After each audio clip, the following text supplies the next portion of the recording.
Ay, din ka mo na puro photoshoot. Kala nyo sa ibang lugar, pero nasa Masbate lang yan. Hi mga personification! For today's video and 50 seconds dahil hindi 60 ay pupunta kami kay Ate Para. Siyempre, kasama natin si Sweetie Banya. Beauty Pie! Ano si Ate Para?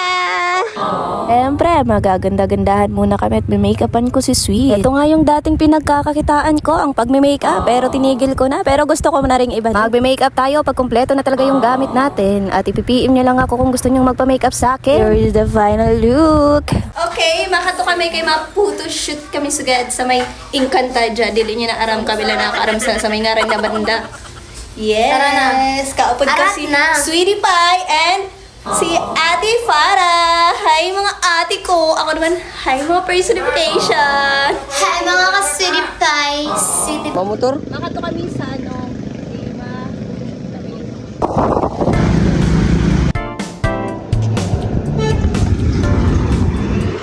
Sa location natin kung hindi kita ma-photoshoot. Ganito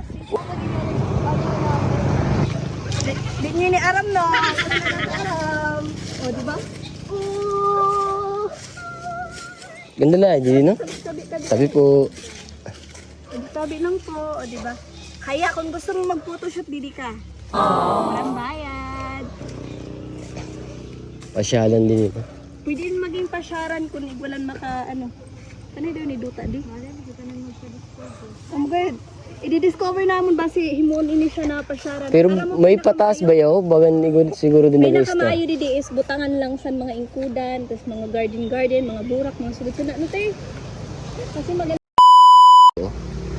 Anak ako ng CEO. Ah, hindi ako naniniwala. Ah,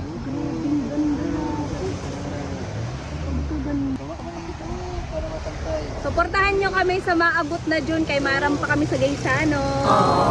Ano ba kasi? Ako, si Angelica, si Ate Para, niyo. O niya na.